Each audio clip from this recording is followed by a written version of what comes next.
half the year's gone. Did you get closer to your financial freedom, or just older? In this video, we're not just talking goals. We're talking how to use them to course correct, restart, and still win financially. Financial freedom isn't about luck. It's built with intentional choices. And those choices start with clear, written goals. Think of goals as your GPS. You wouldn't drive across the country without directions. So why try to build wealth without a plan? Your goals are based on time. You might have long-term goals of being debt-free in 10 years, while your medium-term goals are save $10,000 in the next 12 months. And your short-term goals could be spend under $400 on groceries this month.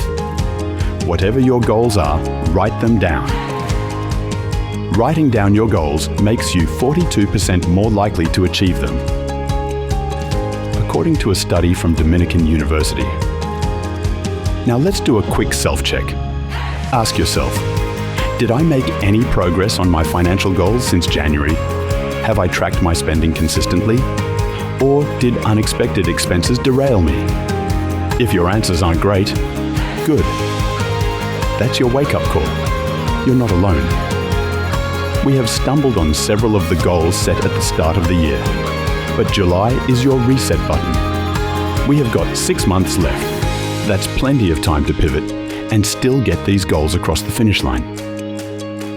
Now that we know where we are with our goals, what can we do about it? Most people will tell you to budget and save. That's fine. But here's what most won't say. Give your money a mission. Instead of generic goals like save more, try save $2,000 so I can work 4-day weeks next year. Attaching purpose boosts motivation, and research from behavioral science and finance backs this up. This motivational boost can be the difference between us achieving our goals at the end of the year or our 2025 goals being a brief New Year, New Me phase. Try to make your bad habits more difficult. Use a prepaid debit card for non-essentials. No overdraft, no credit, no temptation. And finally, automate lifestyle creep prevention. Every time you get a raise, increase your savings rate by 1% before adjusting your lifestyle.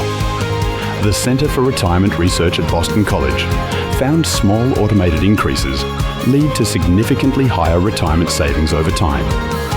So you have completed your half-yearly goal check and you have realized that you have fallen off the wagon? Don't worry, you're not alone. And more importantly, you're not stuck. Here's how to get back on track. Revisit your why. Financial goals without a deep reason fade fast.